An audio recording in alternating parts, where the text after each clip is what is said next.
All right, folks, we're back. I'm your host, BKP. Good morning from the office. North Georgia's only live online morning show. Josh, show them how they can get in touch with the show. There you go, Wednesday morning, 8:41. Number 10, Josh. Now, Ross Perot has died, and I'm going to spend a little time on this morning. Like I said, that is on my office wall here in the studio. I can see it right over here. And Take Your Country Back, Ross Perot for president. That was actually, you'll see the staple marks in the middle. Those are the staple marks where it was in the front yard. My mom supported Ross Perot. I'll never forget the guy. He changed a lot. Let's go to number 8, okay? Number 8, right here. Here's Ross Perot and Al Gore. This is before Al Gore. This is when Al Gore was a tire salesman. Now, if you keep up with... I don't know why I say I keep up with this stuff, but I'll never forget Perot. I ran in '92 or whatever, but NAFTA is being done, and Larry King, CNN should be doing like a 2-hour special on Ross Perot and Larry King, because these guys, for a while, this guy made just Larry King and CNN. CNN's gone so far downhill that they are looking to people like Michael Avenatti. I remember the old days, like Larry King or not, where Larry King would be on with Ross Perot. So anyhow, that's when I would watch. So here it is. They're talking about NAFTA. Al Gore is a tire salesman. I can't go down this road. It was so funny. I watched this morning. This was one of the debates that he had with Al Gore, and this was about NAFTA. And Al Gore's trying to tell you we'll sell more tires if we pass NAFTA. It was crazy as hell. I'm going to start a little bit with Al Gore and go into Ross Perot. Stay with me about 3 minutes. I think you'll enjoy this. But I think once you listen to this, you'll think about where we're at today. So I do think this is worth the time. Go ahead, Josh. Let me tell you who else has taken the time. Every living former president of the United States in both parties, the two-termers and the one-termers. Every former Secretary of State, every former Secretary of Defense, Secretary of Treasury, every living Nobel Prize winner in economics, conservatives, liberals, everyone in between, they've never agreed on anything. Wait, let me just finish this one point. And distinguished Americans from Colin Powell to Tip O'Neill to Rush Limbaugh, Ross Perot Jr., the head of his business, Morton Meyerson, Orville Swindle, the head of United We Stand last time, and Ross Perot Sr. supported it until he started running for president and attempting to bring out the politics of fear. Ross? Will I be able to speak for a second or two from time to time? You're on. Because there's a lot of inaccuracies here. Let's go to the big picture and then skip the personal stuff. People who don't make anything can't buy anything. Let's start with that. We are 85% of the market. Canada is 11% of the buying power. Of the total 3 market. And Mexico is only 4%. People who don't make anything cannot buy anything. Never forget that. Now then, let's look at these exports. See, here's Mexico, 4%, Canada, 11%, United States, 85%. We're the biggest buyer of goods and services in the world. Please remember that tonight. That's one of our aces. Now then, here's the real export story. You get down here, these are the phony exports down here. Here are the real exports here, about $7.7 billion. You take this thing into pieces, you take this big number here and take it right down to here, and that's what you're really talking about. And just remember this. If you want to trade, you trade with people who make money. You don't trade with people who oppress their workers and they don't have any money. Now, it's true. Now, a good deal will sell itself, folks, just plain talk.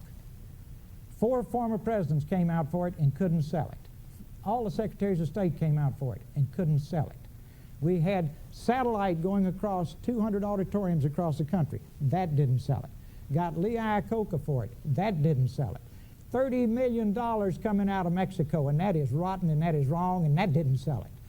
$35 million coming out of corporate America to try to get out of this country, go south of the border and hire that cheap labor, and that didn't sell it. Let me know. This dog just didn't hunt. Now, today they don't have the votes in the House of Representatives. We're in the 3rd quarter. They can get them because they're buying them big time with your tax money. We're working the halls night and day to make sure it doesn't happen. you can play a key role in it. But sure, they all tried to sell it to you, and the fact that they couldn't demonstrates that this deal is not good for our country. Let me get a break, and then, but it doesn't impress you that every former president supports It impresses me that they couldn't do it. Oh, but it Well, it's doesn't not impress over you that with they yet. support it. That they show, those are the guys that cut the worst trade deals in history. He's already talked about it. It's not over Wait with. just yet. a minute now. It's not They over did with the yet. Japanese deals. They did the Chinese deals. we'll God have the bless vice- them. we'll have They the cost vice you pre- 2 You think million they jobs. fooled Colin 2 Powell? million jobs. We'll You have think the- they fooled Colin Powell? He's a great soldier, doesn't know anything about business. We'll have the vice president respond with think response. He's a great soldier. He doesn't know anything about it. He cut the deals with Japan. You've cut the deals with China. You've lost 2 million jobs. I'm telling you, Trump should go back and pull Ross Perot footage in 1992. Now, Ross Perot actually stood a chance, okay? And he was number 8. The guy was dumbfounded. He just was, okay? Gore, if you watch that whole thing, he's dumbfounded as can be because he don't know what to do with Ross Perot. But Ross Perot stood a chance at winning that election. He really did against George H. Bush and Bill Clinton. But, you know, he kind of went off the rails when he pulled out of the race, and then he got back in the race, and he was plain talk, number 9. So he's on Larry King one night, I think, right? He did a big thing, and Larry King says to him, "Why don't you run for president?" And he says to Larry King, he said, now this is before the internet, social media. He looks at Larry King, he says, if people of America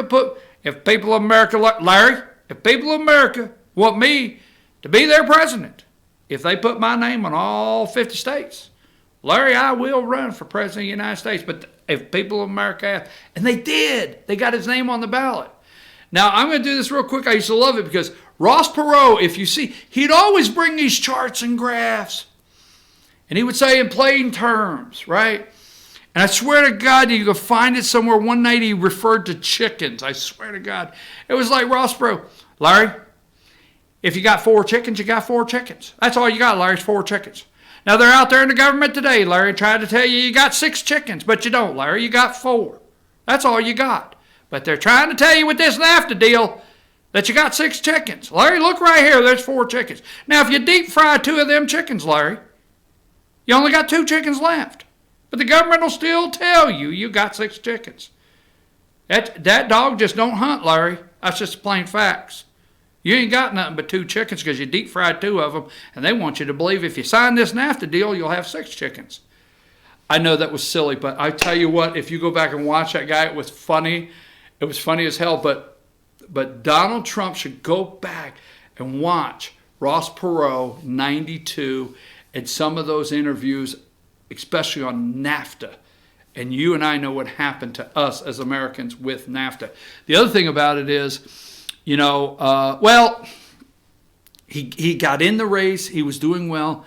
And then his wife's wedding or something, he claimed George Bush set it up. And, well, Larry, let me tell you why I got out of the race. There was guys with masks on at my daughter's wedding. Yes. I think when George Bush was wearing one himself, they were snipers. They had sniper rifles. I had to get out of the race, Larry. Like, they went kind of like, what the hell are you talking about? They had pictures. They claimed they had pictures. Whatever. So that being said, Ross Perot is, Lee Iacocca has died also. Lee Iacocca, we talked about that. Ross Perot is dead. I think it was, is he 88? Was he 89? And he's a dead Texan because he did say, I forget how he said it, he was born a Texan, he lived a Texan, he did this as a Texan, and when he died, he'd be a dead Texan. So, Ross Perot, you did change things in the political landscape in this country. Rest in peace. So this guy, number 12, is running for president of the United States. Tom Steyer said he would not. They are trying to figure out what to do with him. Here's number 7. Here's Steyer going, I'm running for president. He is impeached president, and he is now running for president. Number 19, the slippity slide straight into hell. Dozens of migrant children in Arizona detention center alleged sex assault retaliation from the border agents.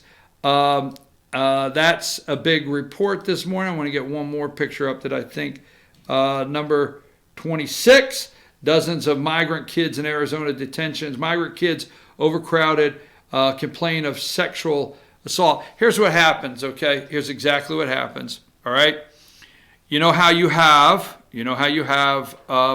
attorneys on TV. Hey, did something happen to you? Call me now. Call me now. They're going down through these detention centers, okay? And these immigration lawyers. We have not working for us.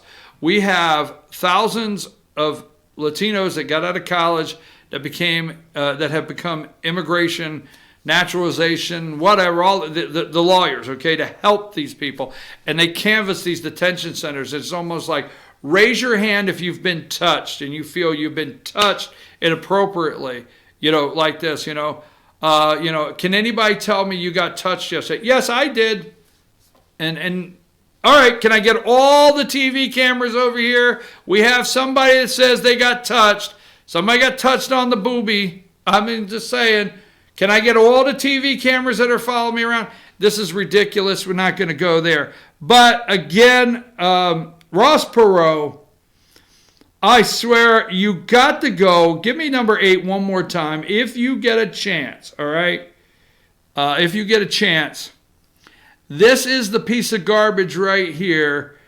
No, wait a minute. Piece of garbage is the next picture. I shouldn't say that about Al Gore. This is the climate change. You need to go to this Al Gore-Ross Perot debate on CNN. It's hilarious. Because Gore opens up talking about his friend that owns a tire manufacturing company. That's all excited. I would love for you to watch the beginning of this. Al Gore talking about how excited he is that his friend owns a tire manufacturing business and can't wait for NAFTA to be signed.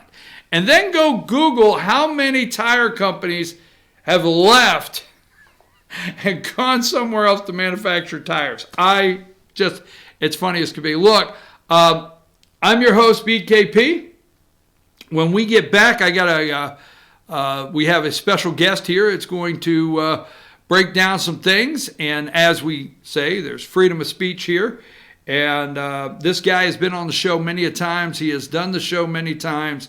And he's going to come and give you a different perspective and maybe a different look at some issues that we're facing today in this country, politically, socially, whatever it may be. So stay tuned, because on the other side of these commercials, we've got a big surprise for you. So stay with us.